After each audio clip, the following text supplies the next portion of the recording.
Hej dag og velkommen til forberedning til efterskolens revys året der gik. Vi vil i løbet af de næste par minutter gå hen over året og den her spændende og interessante årgang. Den her årgang er jo interessant fordi at vi var den første årgang uden Michael, den første årgang med Marianne og den sidste årgang med Hellig. Vores årgang har altså været helt speciel. Og det vil vi dykke ned i løbet af de næste par minutter. Velkommen til. Året ligger ud med august. Her kom en dejlig introduktionsuge, der er lidt ligesom de første kapitler i Ringenes Herre, i den forstand, at man ikke forstår noget som helst, mens man læser den, men kommer til at gøre det senere. Eller også, så gør man ikke. Nå, men bagefter var vi på fantastisk introtur. Her fik vi set en masse flot terræn inde i skolen, fordi sagen var den, at det regnede så meget, at vi ikke kunne komme udenfor.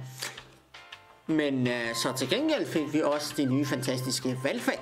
Og der var det sådan, at hele 50% af de valgfag faktisk var tilgængelige for folk i kørestol. Og hvis du synes, det lyder som let, jamen så tænk på, at det er en Grundtvig Koldsk efterskole, og Grundtvig jo af princip ikke kunne lide handicappede.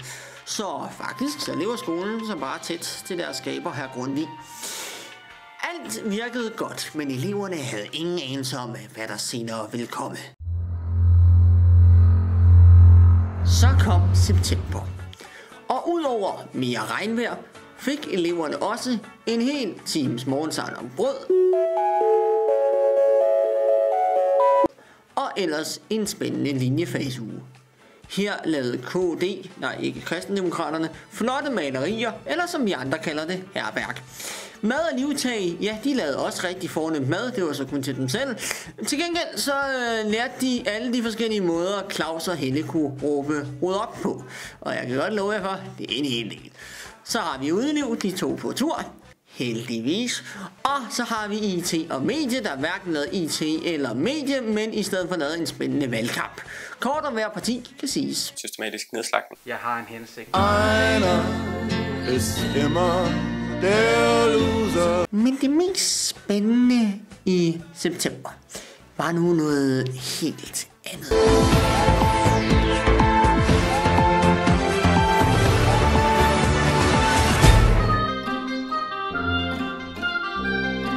Det var ved denne dør, her bag mig, klokken 8:14, at det blev besluttet, at de to beboere på værelset skulle skilles. Vidner fortæller om massiv forvirring, blandt andet da familielægeren ikke kunne huske, hvad eleverne hed. Ifølge professor Poul Jørgen H.L., så skyldes det massiv hukommelsestab.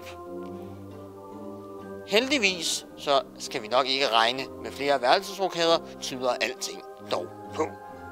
Tilbage til studiet, nu vil jeg have mig en cola.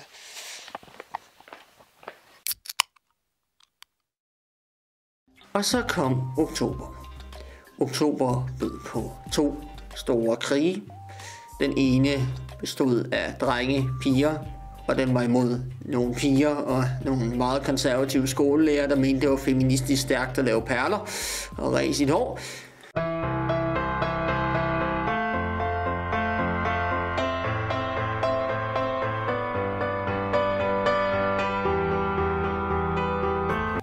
Men den krig er i specialugen, og den er lidt ligegyldig i det store perspektiv. Nej, der var en meget større og meget mere vigtig krig i løbet af det her skoleår. Der startede sådan rigtig i oktober.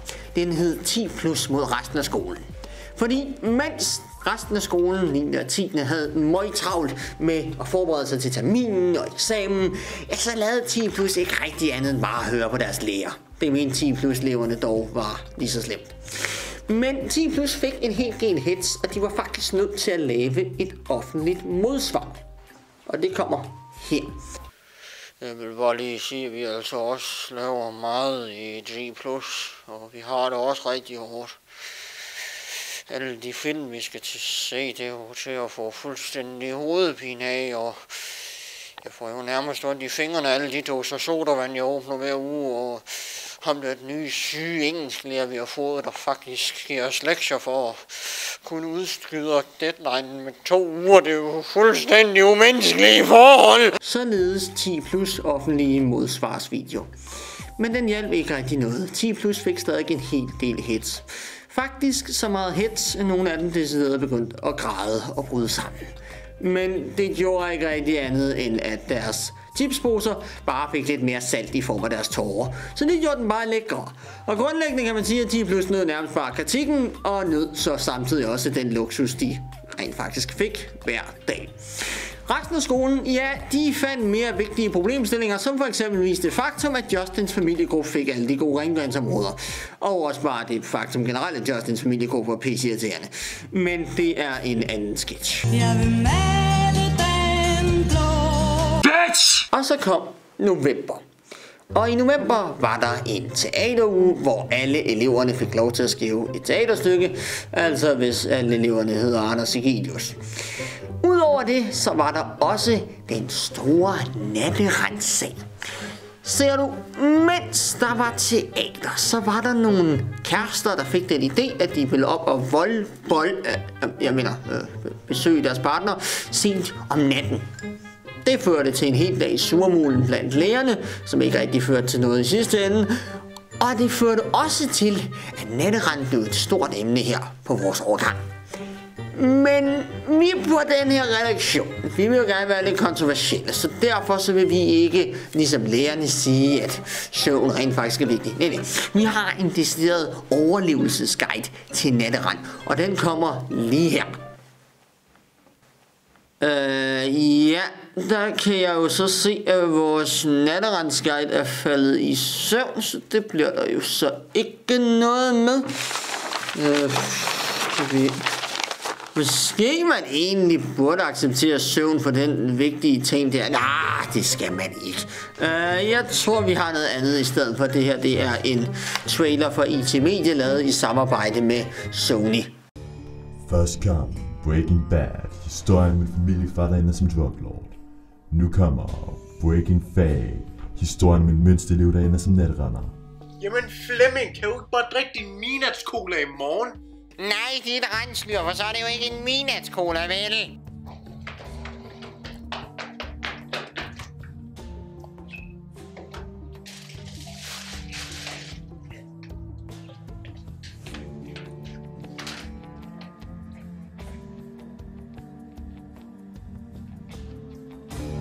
Breaking Fag kommer på en sovsende hver dag.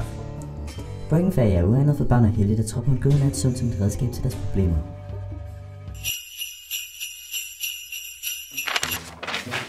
Og så kom december. December bød blandt andet, ud over dårligt vejr, på en spændende KKK-weekend med Lea og Helle. Derudover så kunne eleverne også hygge sig lidt med noget dejligt filmkultur, nemlig med en anmeldelse af en helt ny stor film lavet af deres egen skole, nemlig Den Store Værelsesrokade. Og anmeldelsen, den har vi tænkt os at sende her. Det er filmanmelder Ole Jørgensen, der er inde i filmmagasinet Den Røde Kok. Programmet kommer her. Og Ole, hvad synes du så egentlig om den her film fra Forbrændt? Ja, værsgo. Altså, hvis vi lige skal tage det første først, ikke? Så starter den jo, altså vi hører ligesom de her børn her, de skal finde en ny verdenskammerat, og de starter med ligesom, og vi ser, at de spørger lærerne, og så går der bare så lang tid, plottet bliver bare trukket ud, det er sådan, kom nu Iben, nu det er svar for Søren, det går simpelthen så lang tid, altså, det er en pine. Nå, men hvad synes du så om skuespil?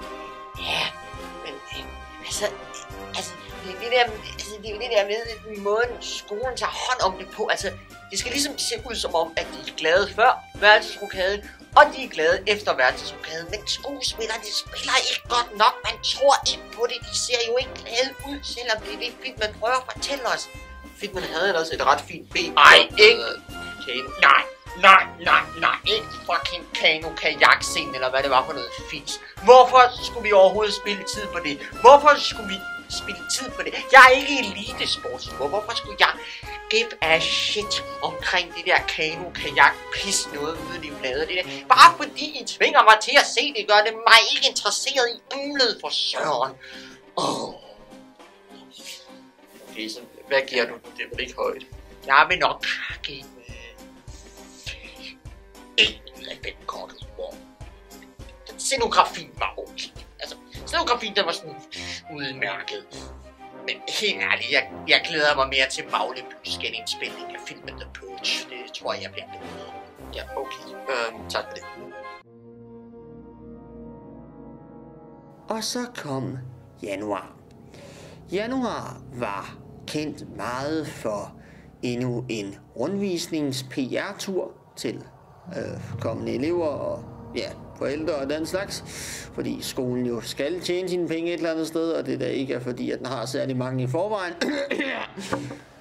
Men derudover så var der også en anden ting, der kom. Det var en lille klam, slimet mide, der ikke var til at slippe af med, da den først var kommet ind. Den hedder Rasmus Paludan, men den blev overset af det faktum, at skolen havde fået fnat.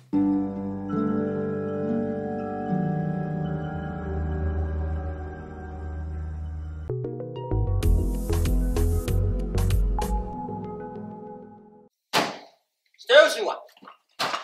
Pepa lillefisk. Pepa, det er russisk for fucking awesome. Let som en piger, men stabil som en klip. Den er kraftedeme i mere plastik end en fucking Paradise Hotel-deltager, det er helt sikkert. Knapper, vi har 2. Langsom og langsommere. Ledning. Yderst udmærket til en hel del ting. Den er lang som min gæld, og så er den fremragende til motivation. Når man har monteret den her krabat, så er det bare at vente på, hvad en sker. Lydniveauet, den er stille som en kattekilde. Jeg ikke har fået mad endnu. Slande, man monterer den. Og så er den ellers stabil. Satans. Jeg ser den. Tjek. Helt vildt godt fast. Og intet der kan skille med. Det er dejligt. Fuck. Hjul, de er naturligvis også i plastik. Og de kan tåle at køre over alting. Medmindre det er større end dens egen ledning. Inden i krabatet, der sidder der støvsugerposer. Og bare roligt. Dem skal der kun skifte sådan cirka en gang hver anden uge. Det er kraftedeme langtidsholdbart, så det batter. Ledningen, den er også dejlig for dem, der gerne vil slappe af. For de har dejlig lang tid til at filosofere, mens de snurrer den rundt. Og snurrer rundt. Og snurrer rundt. Fordi den tager for evigt. Det er kraftedeme kvalitet. Hvad satan vil du give for den?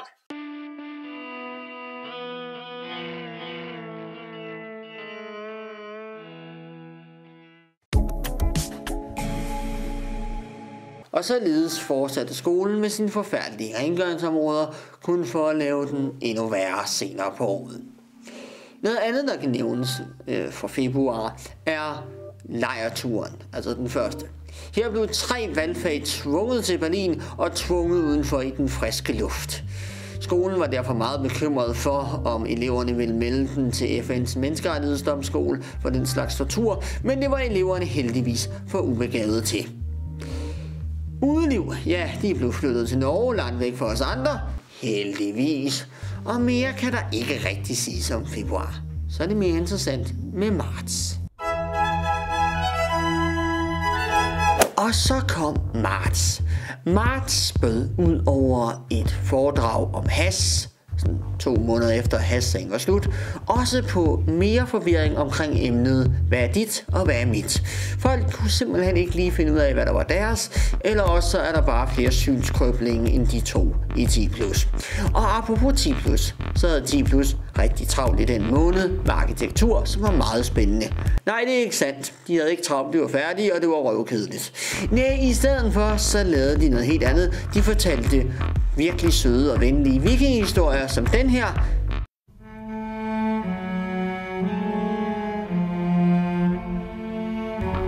Ja, dem fortalte de til små børn i 2. klasse. Og så havde vi naturligvis også vores store bæredygtighedsuge. Her fik vi helt kort at vide alle de problematikker, der vil være i fremtiden, hvis vi ikke snart gør noget ved klimaet. Vi har her på redaktionen lavet et kort lille overblik over ugen, så du kan se alle de informationer, vi fik. Jorden går under, og vi skal alle sammen dø, fordi klimaet er fucked. Ja, således dette lille korte overblik. Og det gjorde eleverne rigtig bekymret. Nogle af dem begyndte, ligesom 10+-eleverne tidligere, at græde. Og det gjorde de hele vejen ud til buffeten, hvor der var dejligt lækkert oksekød, de alle sammen gnaskede i sig, efter lige at have set en dokumentar om, hvor farligt det var. Ja. Næste måned.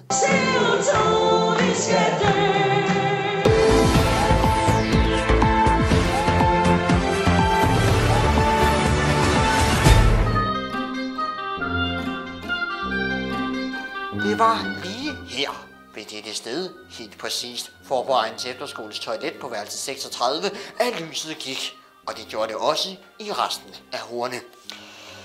Vi kan derfor ikke, hverken mig eller kameramand Åge, se noget som helst. Men det lykkedes os dog alligevel at finde en elev, og vi vil her afspille et vidneudsagn for denne elev. Fortæl os om det. Ja, altså jeg sad, og jeg var lige ved at skulle til seng, men der var dak over det hele. Jeg tænker, jeg kommer aldrig til at falde i søvn i det her.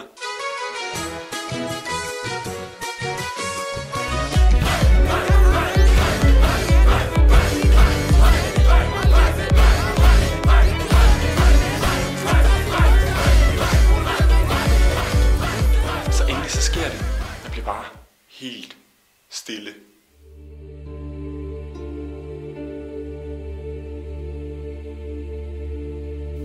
Og så fucking går brandalarmen. Og jeg tænker, fuck mit liv. Og så kom vi til maj. Måneden, hvor vi skulle til Spanien. Og Spanien-turen, den bød på helt i den klassiske friskolefrie ånd. Absolut frie rammer, hvor orden var underordnet, og alle bare løb rundt som fluer i en flaske. Fordi det er åbenbart en rigtig sjov tur. Hvad der også var rigtig sjovt, var måden lærerne interagerede med eleverne, især i dobbeltdækkeren. Det gjorde de nemlig en hel del, altså i Drømmeland, fordi at lærerne lå og sov, eller også så læste de, eller også så brokkede de over deres forberedelse. Med andre ord, det lærer jo plejer at lave.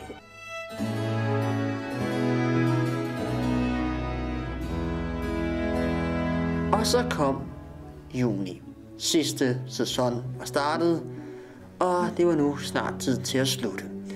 Udover hele tiden at minde os om, hvor kort tid der var tilbage, og bagefter brokse over, at vi sagde det til hinanden, ja, så sørgede lærerne også for at slippe os med ud på en campingtur. For er der noget, man er rigtig gerne vil, inden man rives væk fra sin efterskole, er det der at rives væk fra sin efterskole. Linjefag var slut. Valgfag var slut. Og denne årsopsamling er også snart ved at være slut.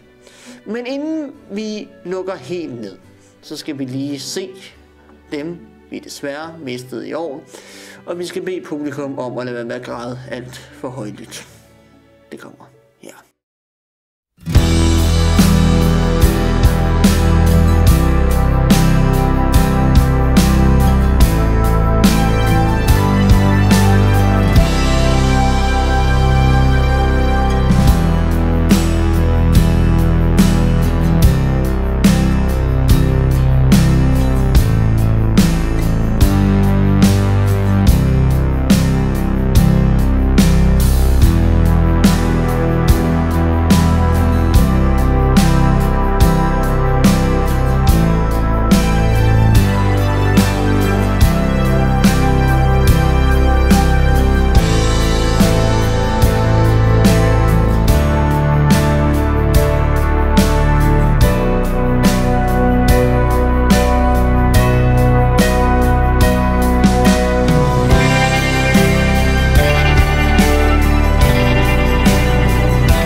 How can I get out of this sentence?